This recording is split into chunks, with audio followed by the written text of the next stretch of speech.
بسم اللہ الرحمن الرحیم، السلام علیکم ڈیئر اسٹوڈنٹس۔ آج انشاءاللہ ہم ڈسکس کریں گے بیریئرز ٹو کمیونیکیشن کہ کمیونیکیشن میں وہ کون کون سی رکاوٹیں ہیں جن کی وجہ سے ہم اپنا مقصد کمیونیکیشن سے حاصل نہیں کر پاتے۔ تو ان میں سب سے پہلے جو ہمارے پاس ہے وہ ہے جی فزیکل بیریئر۔ فزیکل بیریئر کسے کہتے ہیں؟ دیکھیں، ہر انسان کا اپنا ایک لائف سٹائل ہوتا ہے۔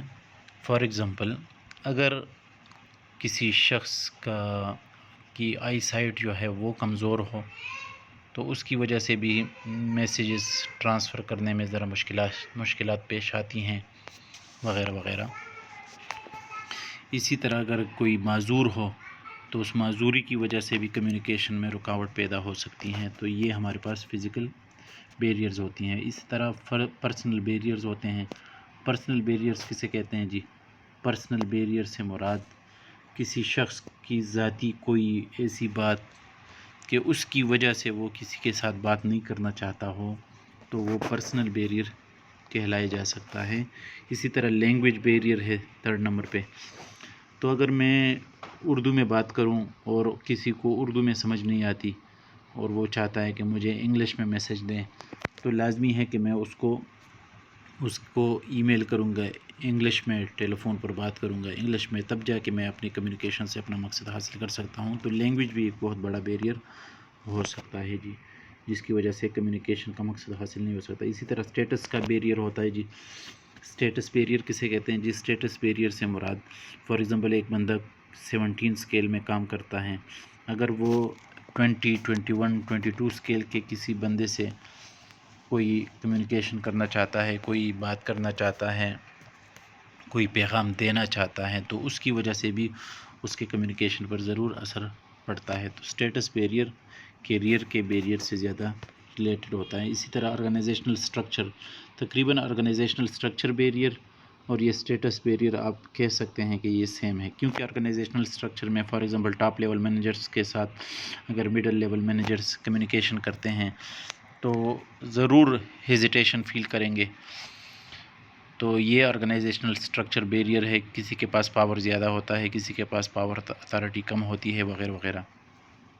انسفیشینٹ اٹینشن، اگر کوئی ہمیں یا ہم کسی کو اٹینشن توجہ نہ دیں، اس کی بات کو کمیونیکیشن کے دوران ہم توجہ نہ دیں تو اس کی وجہ سے بھی ہم اپنا مقصد کمیونیکیشن سے حاصل نہیں کر سکتے ہیں، ہم سمجھ نہیں پائیں گے نہ یا کسی کو سمجھا نہیں پائیں گے وغیرہ وغیرہ۔ اسی طرح پری میچور ایویلیویشن، کبھی کبھار ہم ایسا کرتے ہیں کہ ہم خود سے اندازہ لگا لیتے ہیں اور پہلے سے کہتے ہیں کہ اس کو اس بات کی سمجھ نہیں آئے گی، تو یہ ہمارے پاس پری میچور ایویلیویشن ہوتی ہے۔ تو ہمیں اس طرح نہیں کرنا چاہیے، بلکہ ہمیں اپنی پوری بات جو ہے وہ سامنے رکھ لینی چاہیے۔ یہ نہیں کہ ہم پہلے سے کہیں کہ بھئی اس کی سمجھ اس کو نہیں آئے گی وغیرہ وغیرہ۔ اسی طرح ایموشنل بیریئر، اگر کوئی رو رہا ہے، کوئی غصے میں ہے، کوئی سٹریس میں ہے تو اس کی وجہ سے بھی آپ کمیونیکیشن اس کے ساتھ کامیاب نہیں بنا سکتے، بلکہ اس کے لیے آپ کمیونیکیشن کا اپنا ایک انداز اور سٹائل جو ہے وہ اڈاپٹ کریں گے۔ اسی طرح regulating the flow of communication, تو regulating the flow of communication سے مراد یہ ہے کہ اگر آپ لوگ کسی خاص طریقے کو اور پروسیس کو، فلو آف کمیونیکیشن کو فالو کرتے ہیں تو اس کی وجہ سے اگر کوئی بندہ اس کو آپ میسج دیتے ہیں، اس کے تھرو کسی تیسرے شخص کو آپ میسج فارورڈ کرتے ہیں، تو اگر بیچ میں سے یہ مڈل مین نہیں ہوتا تو اس کی وجہ سے آپ کے میسج جو ہے وہ ڈیلے ہو سکتا ہے۔ اسی طرح فیڈ بیک، اگر کوئی آپ کے میسج کا جواب نہ دے تو اس کی وجہ سے بھی کمیونیکیشن جو ہے اس میں بیریئر، رکاوٹ پیدا ہو جاتی ہے جی۔ ریپیٹیشن، اگر بار بار آپ ایک بات کرتے ہیں تو اس کی وجہ سے بھی لوگ آپ کو توجہ دینا چھوڑ دیتے ہیں۔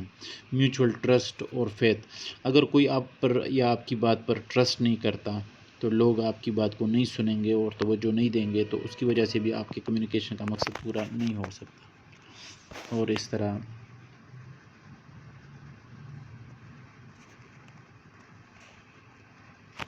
ڈفرینٹ دوسرے بیریئرز بھی ہو سکتے ہیں جس کی وجہ سے اکثر جو ہے وہ کمیونیکیشن کا مقصد ہم حاصل نہیں کر پاتے۔ Thank you.